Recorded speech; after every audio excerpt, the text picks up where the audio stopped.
Too sexy for my Crocs. Too sexy for my Crocs.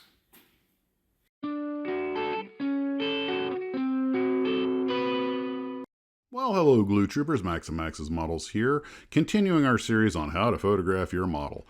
Last time we talked about using natural light and the advantages of using a actual backdrop, but sometimes that's not available, and some folks would like to try chroma keying, which of course is where you remove one color, usually the background color. And there's another technique we'll talk about that's come up fairly recently. A lot of the free stuff, even Paint, the programs that we manipulate our pictures with, can now drop the background, although that's often not 100%.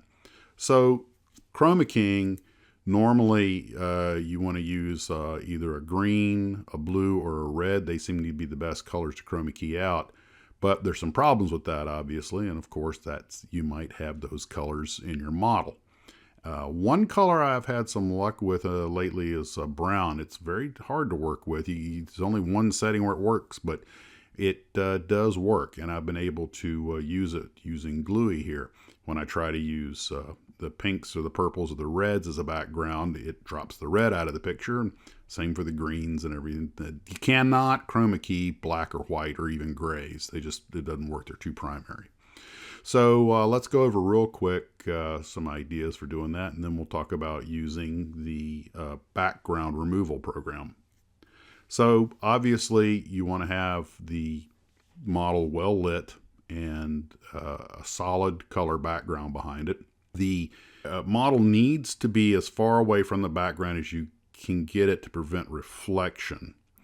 Here's a couple of examples. Now, this is taken outside. That's one of the nice things about taking these photos outside, is you get very uniform lighting across your background, and that's important for chroma key. But you can also crop off some pictures. It depends on how sophisticated you want to get with it. But here's the Mustang against a green background. Now, one of the limitations is the green shows to the clear part, so when I chroma key it out, you lose the canopy. Again, no system's perfect. You wonder how they do it in Hollywood. Well, they have the best software, the best trained people, and an army of special effects experts.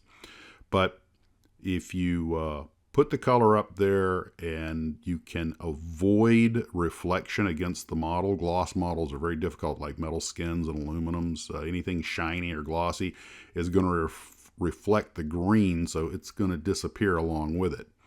And you can use, some programs have a masking feature where you can just basically outline your model and remove it, which is kind of what we do with the next thing we're going to talk about, and that is the background removal. I was surprised that the latest version of Paint actually has a background removal function. You in one thing of Paint, you open up a background, then you open up Paint again, get your model, select everything, go down to the bottom where it says remove background, click on that, and it'll remove what it thinks is the background. You can then copy all that and paste it over the backdrop, and there you go. However, this won't work with video, at least not any program I have. With video, you have to chroma key. And the problem with that, of course, is, as you see with this UFO, if I try to chroma key it and get rid of the green, there's so much reflection that the spaceship starts to disappear. You can see the stars through it. You can actually see this on old episodes of Star Trek where the chroma keying wasn't quite right. You can see the stars through the ship. If you bring it saturated enough that all that goes away, you start to see a lot of green. So, of course, we're using some pretty basic software. But these are some things you can play with that will help you to display your models a certain way. A few of the Glue Troopers have already submitted them this way.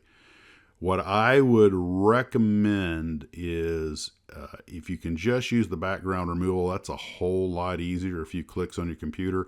If you want to set up for chroma key, then of course try to pick a color that is a different color than the model, so when you chroma key it out, it doesn't tend to disappear. There is one other thing you can do, and I've done it before, and that is I actually did Gluey with a blue background and a red background and put the pictures on top of each other, deleted both backgrounds, and then he came out full color. So that's just something on how to, some tips on how to chroma key or background drop your photos if you want to, play with them, make them a little more interesting. And of course, just play with this stuff, play with all the settings if you have a chroma key feature. If not, then the background drop.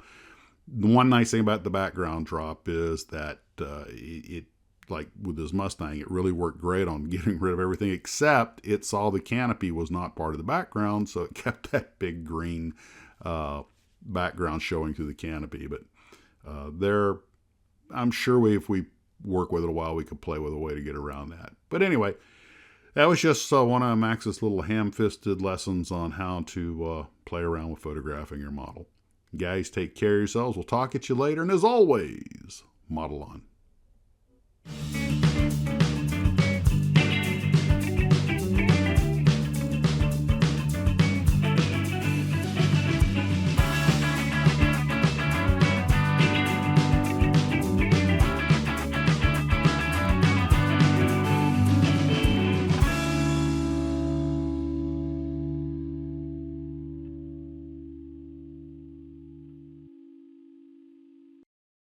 I'm too sexy for my models, too sexy for my models.